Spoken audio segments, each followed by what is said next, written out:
Yo voy a Marruecos, no voy a seguir la ley de Marruecos, voy a espiarlos allí. Evidentemente no voy a someterme a sus leyes. Y entré en el CSI y tal, y estuve hasta el año 83 en Cádiz, destinado, objetivo Grapo, KGB. La vida que he hecho yo de ir a un país extranjero con una identidad falsa, con una profesión falsa. El arma tuya es la mentira. Pero hay como unas garantías legales por las que el CNI puede denunciar abusos por parte del gobierno. Salimos con la policía detrás en un avión de Tánger a Barcelona, en el Magreb. Lo normal, si te cogen, es que no se sepa nunca más de ti. Estar en un sitio, en una cafetería, y haber dos personas que me conocían por dos nombres distintos. Eres espía del CSI, también una etapa importante de la violencia de ETA. Yo llevaba un revólver de 38 en el tobillo, una tobillera. ¿Siempre encima? Siempre. 38 es un calibre importante, mata mucho. Este año pasado se estrenó La Infiltrada, una película de Arantxa Echeverría que cuenta la historia real del agente de la Policía Nacional que se infiltró en ETA con el objetivo de desarmar el Comando Donostia. La película ha sido un éxito, pero también ha generado mucho revuelo, como pasa siempre que se habla de ETA en este país. Sin embargo, a nosotros lo que más nos interesó de esta película es la infiltración policial que hace ella, el tema de los servicios de inteligencia, el espionaje y cómo funcionan estas cosas en España que son tan típicas de las películas americanas. Hoy, en La Quinta Pared, La Infiltrada y los servicios de inteligencia en España.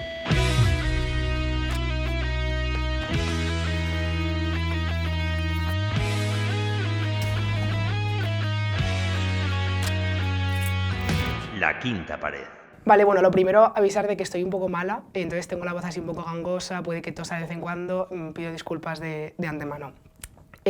Como comentaba en la introducción, la película de hoy es La Infiltrada, y aunque evidentemente el tema de ETA está ahí en la película y ha sido lo que ha generado mucho debate y tal, a nosotros como espectadores lo que más nos interesó fue la infiltración que hace ella, que hace Elena Tejada, que es la persona real a la que interpreta Carolina Juste en la película.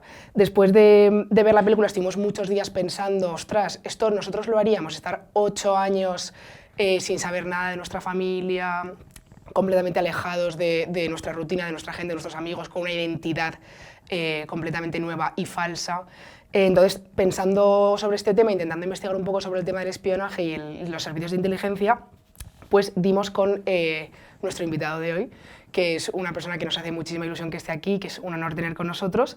Se trata de un exagente del CSID, que es el actual CNI, el Centro Nacional de Inteligencia en España, y que no solo ha participado de varias operaciones importantes, sino que además fue uno de los creadores de lo que entonces era el CSID. Está con nosotros Jaime Rocha. ¿Qué tal estás? ¿Qué tal? Muy buenas tardes, encantado de estar aquí con vosotros. Muchísimas gracias por venir y por aceptar. Y bueno, nosotros estamos haciendo preguntas, bueno, yo te iré haciendo preguntas y claro, como exagente del CSI... Cosas podré decir y cosas no podré decir, pero bueno, tú pregunta, que ya veremos. Vale, intentaremos ir sacando cosillas. Bueno, antes que nada, en primer lugar, para ponerlo todo un poco en contexto, quería preguntarte por cómo es tu llegada al CSID, porque tú no llegas, tú activamente no querías ser agente de inteligencia, bueno, sino que es una cosa que no lo había pensado en la vida. Te viene dada, ¿no? Claro, estas cosas no se prevén, ¿no? Y además yo soy marino de guerra, soy capitán de navío, retirado y tal. Bueno, pues estaba en el año 78 destinado en la escuadrilla de Harrier, en la base naval de Rota, y recibo una llamada telefónica y me citan en un hotel en Cádiz unos compañeros de la Armada que estaban ya metidos en el servicio de inteligencia. El servicio de inteligencia se crea en el año 78, es la fusión de lo que era el servicio de inteligencia de presidencia y gobierno, que había creado Carrero Blanco, con el alto Estado Mayor de la Armada, de Ejército. Entonces eso se fusiona y los componentes de uno y otro son los que crean el CSID, ¿no? Entonces acababa de crearse, necesitaban gente, se fijaron en mí, me llamaron, tal, tuvimos esa cita en el Hotel Atlántico de Cádiz y yo le hice 3 preguntas. La primera pregunta que qué se hacía ahí dentro y me dijeron ya te enterarás cuando entres. La segunda pregunta era si creían que yo servía, me dijeron que sí, me conocían, habíamos estado 5 años juntos en la Escuela Naval. Y la tercera, si se ganaba más dinero, y me dijeron que no, que se ganaba lo mismo. A pesar de todo eso, pues esto me dijeron no se lo dijera a nadie, se lo dije a mi mujer. Mi mujer me dijo que hiciera lo que creyera conveniente y tal, y a los pocos días les contesté que sí. Estuve hasta el año 83 en Cádiz, destinado, objetivo Grapo, KGB, y luego vine a Madrid, estuve en el gabinete del general Manglano, creando el CSID entonces, sí. De allí pasé a... Bueno, yo llevaba relaciones con servicios extranjeros y de allí pasé a las redes clandestinas del Magreb, desde Mauritania hasta Libia. De allí pasé a una cosa que se llama infraestructuras operativas, que son la creación de empresas pantalla para dar cobertura legal a los agentes que tienen que ir a un país extranjero o incluso en España, trabajar en algún tema que les sirva, una empresa que les sirva de cobertura, ¿no? Entonces estuve ahí un tiempo, de allí pasé a Checoslovaquia, a Praga, todavía la Checoslovaquia comunista, y allí viví toda la transformación de la Europa del Este, desde la caída del muro de Berlín, los cambios en Polonia, Hungría y tal. Decías, poco a poco iremos indagando en tu carrera, pero decías que en ese primer momento en el que te reúnes en Cádiz, en este hotel de Cádiz, con los que serían tus jefes, ¿no? Me imagino. Bueno, no, eran compañeros. Vale, con compañeros. Esa segunda pregunta que les haces de ¿creéis que valgo para esto? Yo te quería preguntar qué hay que tener o cuáles son como las cualidades que debe tener un agente para entrar al CSIC. A ver, a mí me han hecho en estos años, sobre todo desde que empiezo a publicar novelas, la primera en el año 2020, y desde que empiezo a publicar, pues efectivamente, bueno, me hacen muchísimas entrevistas, todas las televisiones, tal y cual. Y hay una entrevista que me hace un periodista desde Filipinas, y estamos hablando de eso, cualidades que tiene que tener un espía. La palabra es espía, yo además la reivindico, ¿no? ¿Por qué es espía? O sea, ¿qué diferencia? O sea... Claro, es que no es lo mismo un agente de inteligencia que un espía. Un agente de inteligencia es un señor, una señora, que están en un despacho, que son especialistas en un tema determinado, que puede ser el arma aérea libia, ¿no? Y esa persona es especialista en el arma aérea libia.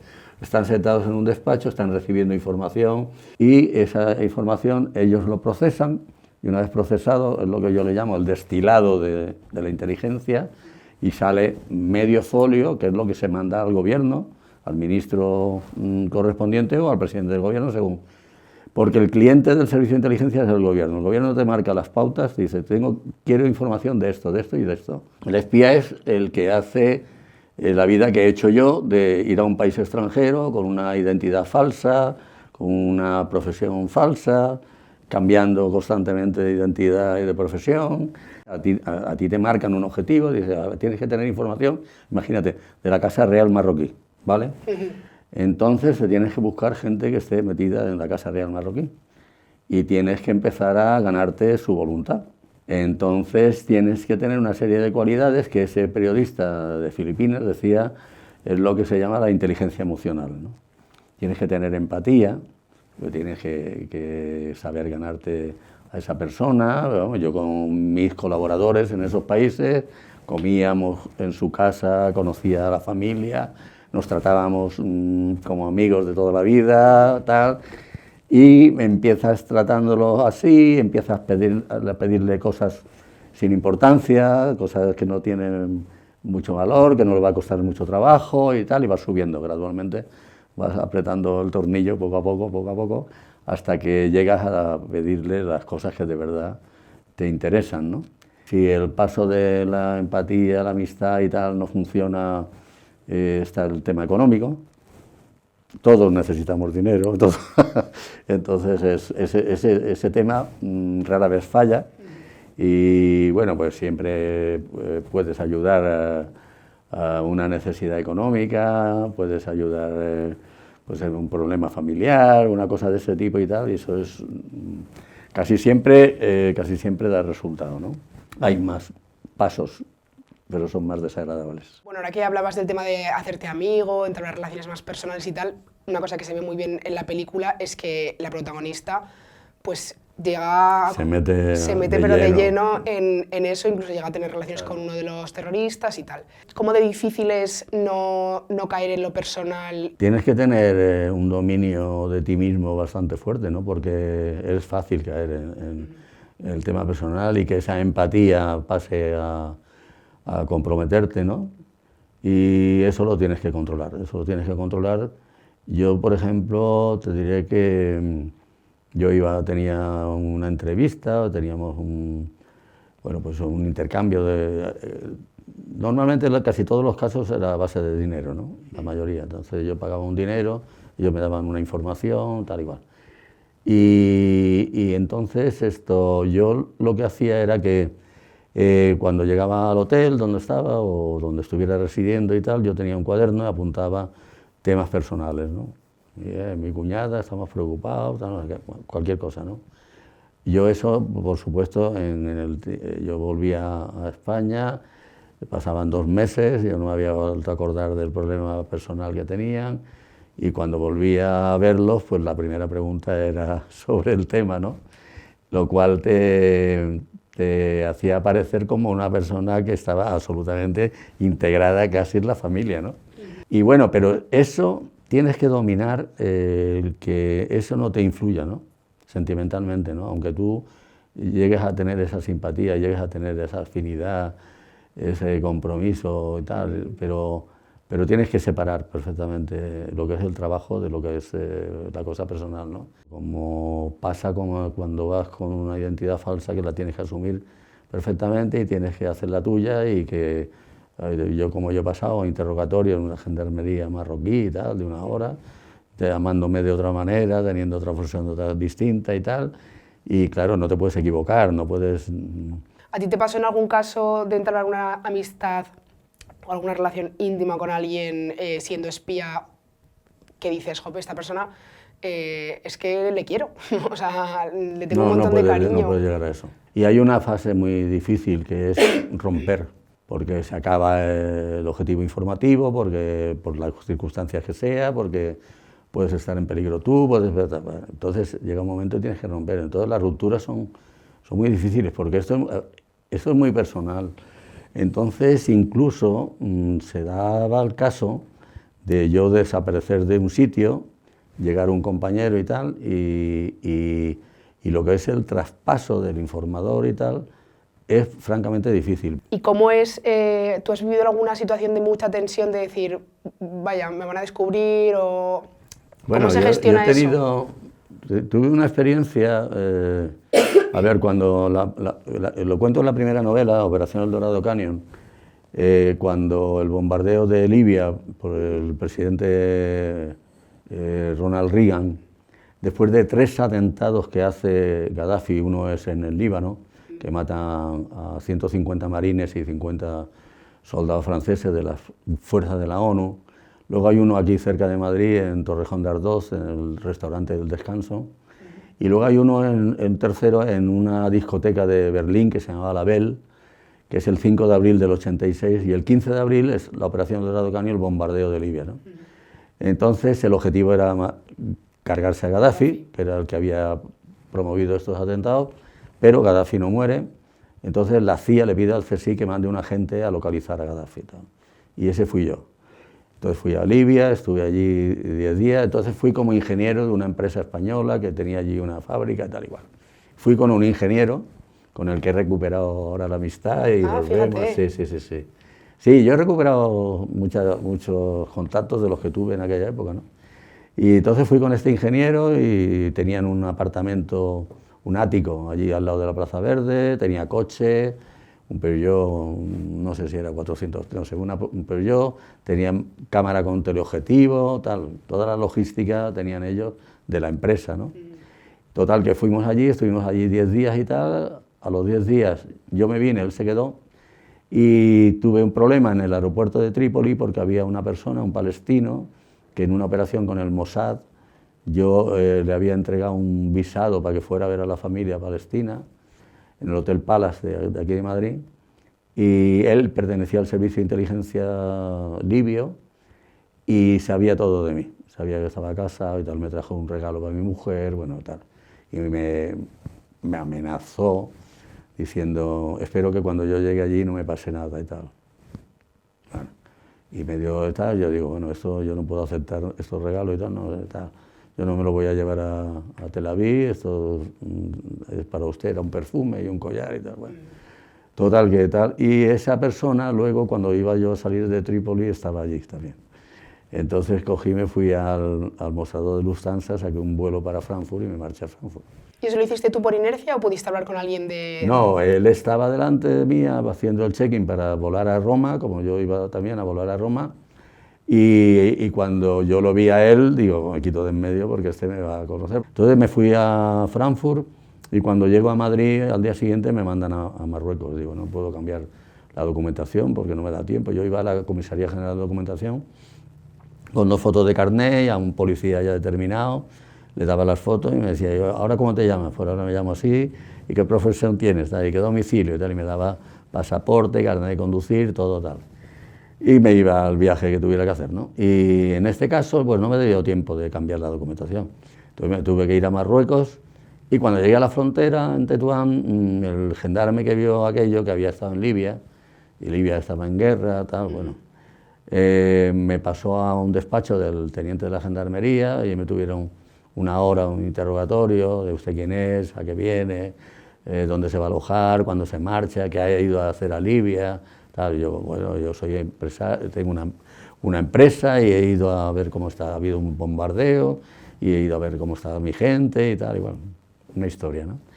Y bueno, pues aquel viaje terminó bien, pero podía haber terminado muy mal porque a partir de ese momento la policía nos estuvo siguiendo, yo iba siempre con un compañero y tal, y salimos con la policía detrás en un avión de Tánger a Barcelona, esquivando a la policía que nos seguía y tal igual, o sea que, bueno. ¿Es la situación en la que más has temido por tu vida? Sí, además es que depende mucho de qué país estés, ¿no? Porque en un país del Magreb, si te pillan, No se andan con pues tonterías. desapareces. Hablabas de que esto era una misión que pidió la CIA al CSID a un agente. ¿Cómo es desde dentro, bueno, de lo que ahora es el CNI, esa relación con los servicios de inteligencia del resto de países? Mira, no hay servicios amigos, ¿vale? Hay operaciones que se hacen conjuntas y entonces la amistad dura el tiempo que dura la operación. Y además, durante la operación, pues si tú puedes sacarle información al otro y él puede sacarte información a ti, pues Mejor. mejor. Pero te digo que no hay esa relación de amistad. Bueno, yo incluso teníamos una casa en el puerto de Santa María y al representante del Mossad aquí le dejábamos la casa, tal. Luego hacíamos unos barridos a ver si me había metido algún micrófono. ¿En serio? Pero bueno, yo le dejábamos la casa allí en el puerto de Santa María y se iban allí un mes y tal. Y bueno, teníamos muy buena relación, pero no nos fiábamos mucho. Claro, pero sabiendo lo que hay claro. mutuamente. Sí. Te iba a preguntar, y también viene bastante al cuento por la película de La Infiltrada, tú estás en el CSID, eres espía del CSID, también los años o una etapa importante de la violencia de ETA. Claro. Bueno, recogiendo también esto que acabamos de hablar, ¿qué papel jugaba el CSID en todo esto? Si puedes contarnos alguna anécdota o alguna misión parecida a la de La Infiltrada. Sí, en esta novela cuento una operación importante, que es la operación SOCOA, que se hizo, y entonces yo ahí dejo muy claro que un servicio de inteligencia es un servicio de información. O sea, nosotros no teníamos una participación activa, no hacíamos detenciones, tal. Nosotros, la misión de un servicio de inteligencia es obtener información y pasarla al gobierno. El gobierno luego, a través del Ministerio del Interior, la Guardia Civil, la Policía, ejecuta lo que tenga que hacer. Entonces, en este caso y en todos los casos es exactamente igual. Y yo personalmente tuve un infiltrado en ETA también, y que vive felizmente. O sea, el infiltrado es de la policía, entiendo. No. ¿Es del CSID? Era un civil. Ah, un civil. Civil. ¿Y lo infiltraste tú en ETA? Sí, y lo cuento ahí. Vale. Y además, él me ha llamado hace poco y ha leído la novela y me ha dicho que le ha gustado mucho. Y hablo mucho de él. Esta es una persona civil completamente y tal, que llega un momento, pues se necesitaba infiltrar en ETA una persona con unas características determinadas, de conocimientos, de estudios y tal. Entonces yo propuse a esta persona, que ya la conocía, le cité aquí en Madrid, vino aquí, estuvimos charlando, le propuse esto, tal, diciéndole, yo sé que lo que te estoy proponiendo es una locura, piénsatelo y ya me dirás y tal.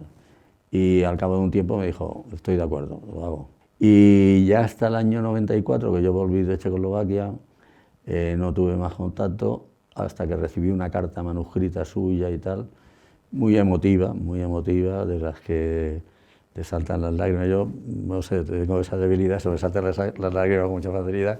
Y en este caso, pues yo esa carta se la he leído a mis hijos y y realmente pues es duro una persona bueno, que hace lo que hace por el país, ¿no? Lo hace por España, pero también porque yo se lo pedí, ¿no? Y entonces es una responsabilidad muy grande, ¿no? Y bueno, pues eso te afecta, ¿no? Emocionalmente te afecta. Precisamente una de las preguntas que más me hacía yo, por lo menos viendo la película, es, a pesar de que seas agente de la Policía Nacional y tengas ese servicio de vocación en España, ¿qué hace realmente, o sea, cuál es la motivación real para, o sea, para renunciar a tu vida entera?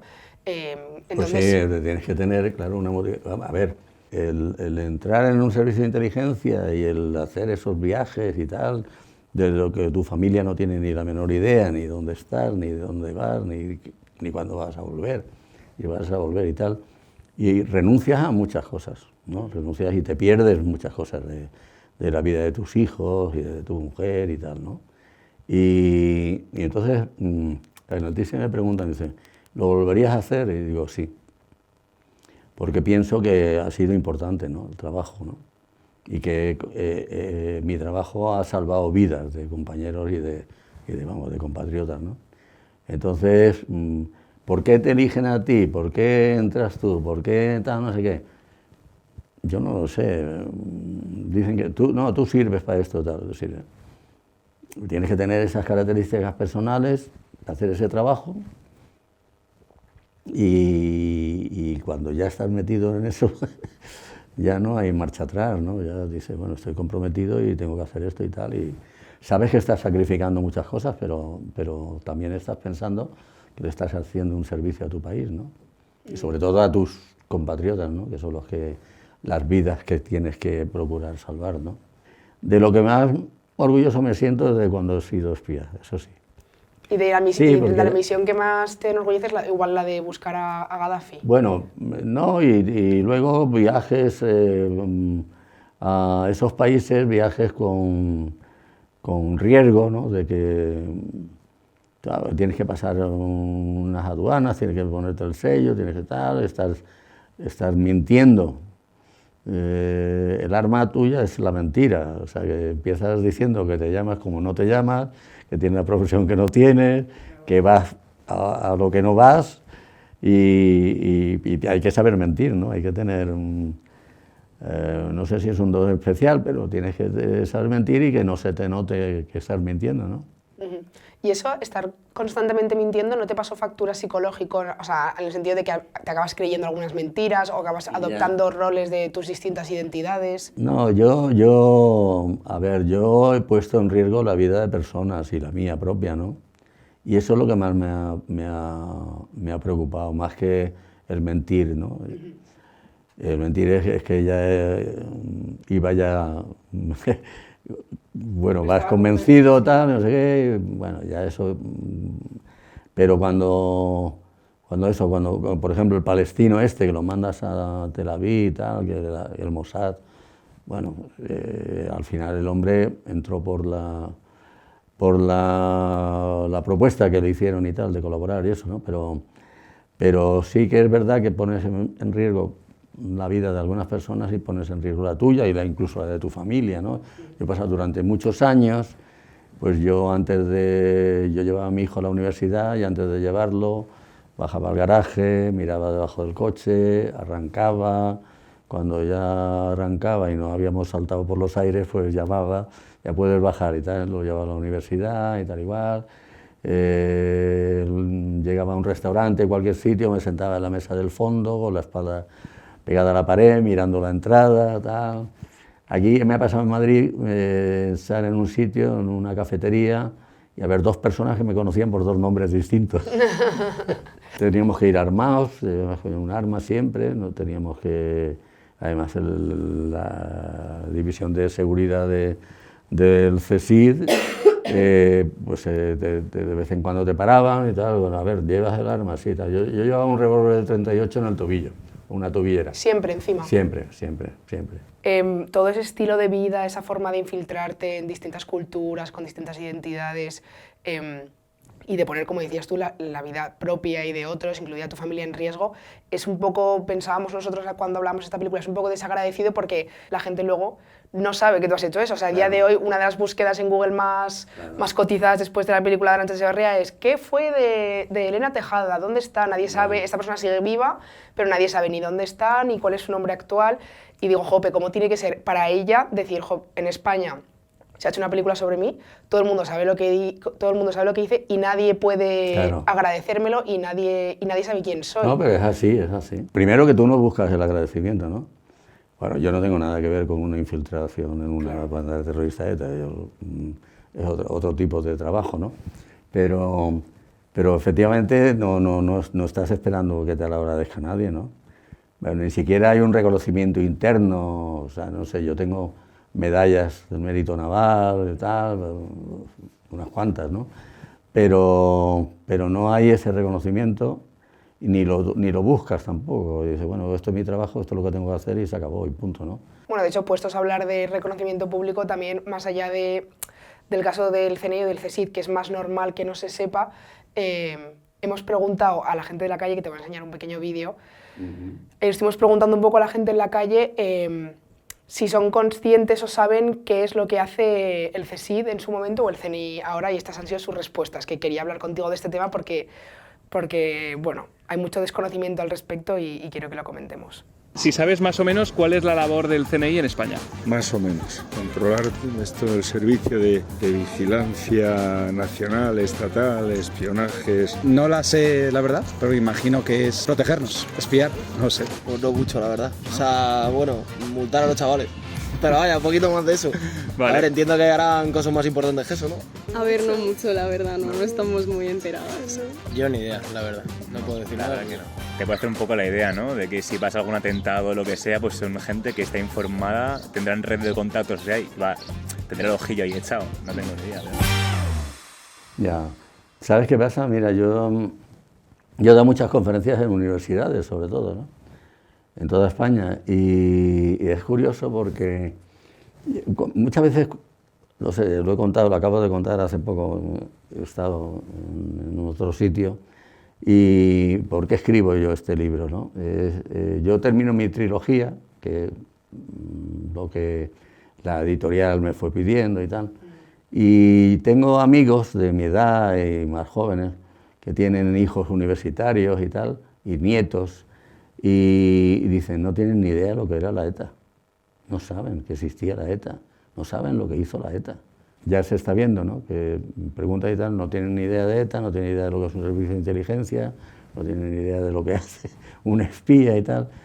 Hay un desconocimiento brutal de todo esto y yo creo que se debía de enseñar. Y yo, ya te digo, he dado conferencias en muchas universidades, una aula magna llena de 500, 600 personas y tal, y terminas y se levantan un montón de manos que quieren entrar en el CNI. ¿Cómo se entra ahí? ¿Cómo se hace y tal? Todos quieren ser tal. De hecho, yo ahora recibo mucho correo de gente joven que termina la carrera de Derecho, Criminología, que quieren entrar en el CNI y tal. Y yo les recomiendo hacer un máster de inteligencia que se hace aquí en la Universidad Rey Juan Carlos, que los profesores son antiguos compañeros míos. Y digo, un paso importante es eso. Otro paso importante son los idiomas. Digo, bueno, ya inglés ya habla todo el mundo, ya no tiene mérito ninguno, tienes que tener inglés y otra cosa más. Y si es un idioma, un árabe, tal, mejor todavía, ¿no? Claro. Otro tema que también esta película ha generado mucho debate político y como siempre pasa en España, todos en barra, todos en fanga. Y otro tema que a mí me apetecía mucho hablar contigo es que yo personalmente tengo la percepción de que la opinión pública sitúa a las fuerzas y cuerpos de seguridad del Estado en general en la derecha. Entonces, otra de las cosas que fuimos a preguntar a la calle, a raíz de ver que hay mucho desconocimiento sobre lo que hace el CNI y en general sobre cómo funcionan las fuerzas y cuerpos de seguridad del Estado, otra de las cosas que preguntamos a la gente es como en qué espectro político más o menos sitúan al CNI concretamente, no a los militares, sí. Y estas fueron las respuestas. ¿En qué espectro político lo situáis? Pues más en la derecha, ¿no? Sí, está más vinculado a la derecha, opino. Que tiene que estar un poco ajeno a la política, ¿no? Rollo, tiene que ser más bien defender al ciudadano únicamente sin tener como una connotación ni de derechas ni de izquierda. A ver, vamos, yo voy a decir lo que mucha gente piensa. Ponle una manifestación de un lado o de otro, pues coño, ves cierta tensión cuando es de un lado y no ves esa tensión cuando es de otro. Tú ves como un sentimiento de cariño hacia la gente que va hacia la derecha. Esa es una percepción que yo tengo y que mucha gente comparte. Puede ser que yo esté equivocado. A ver, yo qué sé, es del Estado. Entiendo que el partido que esté gobernando, pues irán con eso. Entiendo que depende de la comunidad y depende de qué tipo de cuerpo y demás. No sé. Sé que en general son patriotas, pero poco más me imaginaría. No, espero que esté situado en el espectro político de neutralidad y de independencia, que me imagino que tendrá que estar a expensas del gobierno de turno, ¿no? Es así, ¿eh? Yo he estado todo el tiempo de Felipe González, estaba yo en el servicio de inteligencia. Y la lucha contra ETA, Felipe González, el famoso caso de los GAL, que es lo que... Claro. Como esa historia que si no la conocéis, pues es muy Sí, interesante. en la novela hablo del tema. Alguien lo ha dicho, depende del gobierno de turno. Tienes un gobierno de izquierda, tienes un gobierno de derecha, tu obligación es servir sirves a tu país, pero a través del gobierno que sea, ¿no? Porque el CNI depende de presidencia del gobierno. Claro. Y el cliente único es el gobierno. Y esto es un poco peligroso, ¿no? Entiendo, un poco peliagudo, porque no sé si alguna vez tú has visto cómo se puede utilizar los servicios de inteligencia para cosas personales del gobierno de turno. Verás, te voy a contar una cosa. Hace algún tiempo, bueno, ya me han hecho muchas entrevistas en prensa y tal, y un periodista, amigo mío, muy amigo mío, en una ocasión le conté, digo, mira, a mí una vez me mandó Manglano al País Vasco a hablar con un político de mucho nivel, a decirle que el servicio no estaba para servir al partido ni a él, que era para servir, no, para hacer lo que el gobierno le pedía que hiciera y tal. Entonces fui a tal y se lo conté a este periodista. Y este periodista luego me presentó una de mis novelas en el CEU, y estando hablando allí y tal, bueno, ya con el público y tal, me dice, ¿cómo me dijiste que se llamaba el político ese que fuiste? Y le dije, no te lo dije ni te lo voy a decir. Entonces sí se puede dar el caso de que haya políticos que quieran utilizar al servicio de inteligencia a favor del partido o a favor propio, lo que sea y tal, pero yo pongo la mano en el fuego por la época mía, ¿no? Ahora yo no sé lo que pasa, pero vamos, la época mía, desde luego, Manglano lo tenía clarísimo y esto no estaba para seguir a ningún político, ni a ningún partido, ni nada, sino que el gobierno era el que decía, oye, quiero información de esto y de esto, y se obtenía esa información y se le mandaba y punto, y se acabó. Y ahí Lo veo como, es como una línea muy fina entre lo que es servir al gobierno por España o por el Estado. Bueno, es el gobierno que han elegido los españoles, o sea que no hay mucho que discutir, y te manda, mira, mis objetivos informativos ahora son esto, y es lo que tienes que hacer, ¿no? Y un servicio de inteligencia que tiene que ser fiel a su país, pues en el momento determinado tiene que responder a las preguntas que le hace su gobierno, ¿no? ¿Y no puede ponerlas en duda? O sea, el CSIC le puede decir algo, o sea, no, el CNI no le puede debería, decir al gobierno... ¿no? Sí, no debería. No le puede decir al gobierno, oiga, esto... Yo te hablo, hombre, a ver, yo salí en el año 2007, ¿no? Ya no sé, ya a partir de ahí yo no puedo hablar de lo que pasa o deje de pasar dentro, ¿no? Pero en la época que yo estaba, y sobre todo cuando estaba en el gabinete del director, pues yo sé positivamente que no había nada de eso, ¿no? Y que ya te he contado, que fui al País Vasco a dar una llamada de atención. Pez gordo, a decirle, oye, que esto no es así, ¿eh? Que vale, que fuera, que no intentes utilizar el servicio de inteligencia para fines políticos, porque no es nada así. Pero hay como unas garantías legales por las que el CNI puede decir, puede denunciar abusos, por ejemplo, por parte del gobierno. A ver, una de las cosas que se impusieron a partir de entonces, de esos años 80 y tantos, era, por ejemplo, las escuchas autorizadas por un juez. Tú al juez le tienes que presentar una serie de pruebas. Quiero ponerle micrófonos, antes se ponía micrófonos, ahora ya no, las técnicas cambian mucho, pero en aquella época había que entrar en domicilios o despachos, donde fuera, y colocar micrófonos y eso, ¿no? Entonces esto había que autorizarlo un juez. Y al juez había que presentarle una serie de pruebas para que el juez autorizara los micrófonos, ¿no? Y bueno, yo lo he vivido personalmente, ¿no? Ahora ya la técnica ha cambiado mucho, ya no hace falta entrar en ningún sitio para escuchar a nadie. Ya directamente con el teléfono, pinchas el teléfono y... Directamente, ya no hace falta. Pero vamos, de todas formas, supongo que cuando va a intervenir el servicio de inteligencia en la privacidad de una persona, previamente tal. Mira, una vez me preguntan a algunos periodistas y tal, y dice, pero bueno, vamos a ver, ¿vosotros seguís la ley? Digo, yo voy a Marruecos, no voy a seguir la ley de Marruecos, me salto la ley. Yo voy a un país extranjero, no me someto a las leyes del país extranjero, ¿no? Voy a espiarlos allí, pues evidentemente no voy a someterme a sus leyes. Ahora, aquí en España, lógicamente, tú tienes que seguir, tienes que someterte a las leyes y tienes que hacer algún tipo de actividad que va contra la privacidad de tal. Muchas veces me dices tú que me hablan el tema de Cataluña, ¿no? Del proceso, ¿no? Oye, tal, ¿por qué el servicio de inteligencia entra en el tema del proceso? Y en cuanto aparece el KGB, bueno, el servicio ruso, ya está justificada la entrada del servicio de inteligencia. ¿Qué responsabilidad crees que tienen, como militar también te lo pregunto, las fuerzas y cuerpos de seguridad del Estado en ese desconocimiento que hay en la opinión pública del servicio que se hace y en esa visión derechista? Ya.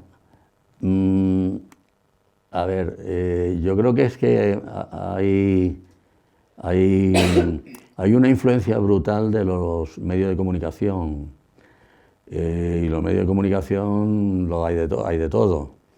Y entonces, yo fíjate, me duele decirlo porque yo tengo 14 nietos, no, y me duele decirlo, pero la juventud española está muy mal informada, muy mal informada. No sé si por culpa de ellos o porque se ha dejado el tema y tal, y entonces yo tengo eso, mucha correspondencia con gente joven, ¿no? Que me escribe y tal, y la ignorancia de la historia de España incluso, de la más reciente y de la antigua. Yo muchas veces el otro día estaba hablando con una profesora de historia, ¿no?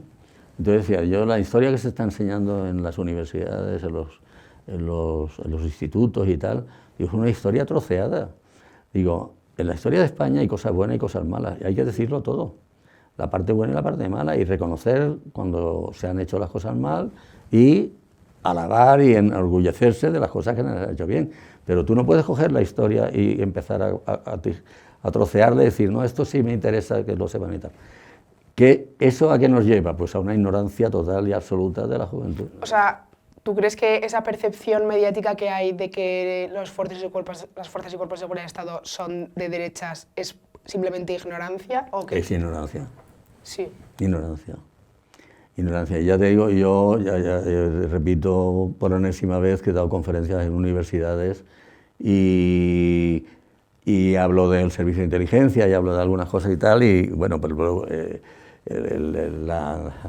bosque de manos preguntando cosas y tal, y hay muchas preguntas que te llaman la atención y dices, pero ¿cómo es posible que esta gente no sepa cosas tan elementales y tal, ¿no? Pero bueno.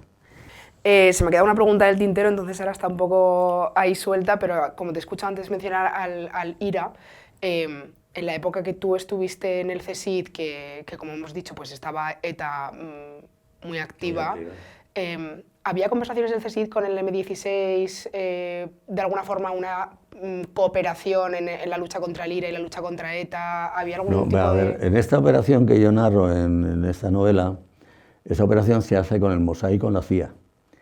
Y por primera vez con el servicio de inteligencia y las fuerzas de seguridad francesas. A ver, Francia era un refugio para los etarras. Los etarras cometían atentados en España y se iban a Francia. Francia, estaban en Hendaya, San Juan de Luz, todos esos sitios, tal. ¿Qué pasa? Yo lo único, y lo digo en el libro, la única cosa positiva del GAL, que fue una chapuza, pero la única cosa positiva es que trasladó la lucha a Francia. El GAL hizo atentados en Francia y mató gente inocente. Y entonces los franceses se dieron cuenta de la gravedad del asunto. Entonces, a partir de ahí, reaccionan y colaboran. Y en esta operación, Operación Socoa, ya aparte de la CIA y del Mossad, interviene también el servicio francés, interviene la Fuerza de Seguridad francesa. De hecho, el acto final, que es entrar en la fábrica de muebles Socoa, en Hendaya, eso ya lo hace la policía francesa, y la Guardia Civil no puede entrar en un país extranjero y hacer detenciones, solo hace ya la policía francesa, ¿no? Y ahí sí hay ya una colaboración. Perdona la indiscreción, pero es que si no te lo pregunto, reviento. Atando cabos, claro, los GAL dependen del gobierno de Felipe González y el CSIC también. No. ¿El CSIC no depende del gobierno? No depende de los GAL no dependían del CSIC. Ah, vale, o sea, la pregunta que te iba a decir, claro, te me has adelantado con la respuesta. La pregunta que te iba a hacer es si el CSIC tenía conocimiento... No tenía nada que ver con los GAL. Vale, y no tenía conocimiento de lo que estaba haciendo... Bueno, conocimiento sí, porque se sabe, pero bueno, conocimiento tenía toda España, que había un tal Amedo, un tal Domínguez, había tal, eso lo sabía todo el mundo, y el servicio de inteligencia naturalmente también sabía lo que estaba pasando, ¿no? Pero pues, era público, además eran 2 personas que estuvieron en la cárcel y que todo el país conocía esa actividad, ¿no? Una chapuza, pero bueno. Pues nada, en realidad yo por mi parte más o menos creo que lo hemos tocado todo. No sé si hay algún tema que a ti te gustaría... No, hombre, daros las gracias, porque me permite hacer una difusión de lo que es el servicio de inteligencia, y que la gente, sobre todo la gente joven, me preocupa la gente joven, la gente mayor, ya estamos de retirada, ya no me preocupa tanto, pero sí me preocupa que la gente joven tenga un concepto equivocado de lo que es un servicio de inteligencia, de lo que es el CNI, y que está al servicio del país, esté el gobierno que esté, no tiene una adscripción política de ningún tipo, sino simplemente al servicio del país. Y eso a mí sí me interesaría que la gente joven española lo conociera, ¿no? Lo supiera, ¿no? Y entonces, pues, esta es una oportunidad, me habéis dado la oportunidad de decirlo, y entonces pues os lo agradezco mucho, de verdad. Pues muchísimas gracias a ti por hablar, porque de hecho una de las cosas que hablábamos, que es un poco opaco todo y que la gente no sabe muy bien cómo funciona, y testimonios como el tuyo y también los libros que haces, ayudan a que cada vez más gente sepa un poco de qué va la cosa. Bueno, yo tengo que decir que me he quedado con ganas también de entrevistar a tu mujer, porque también está como ese lado personal, digo, ¿qué tendrá ella que decir de todos estos años persiguiendo a Gaddafi, a ETA muchos periodistas que quieren entrevistarla y Así tal. que oye, un día la cogeremos por banda.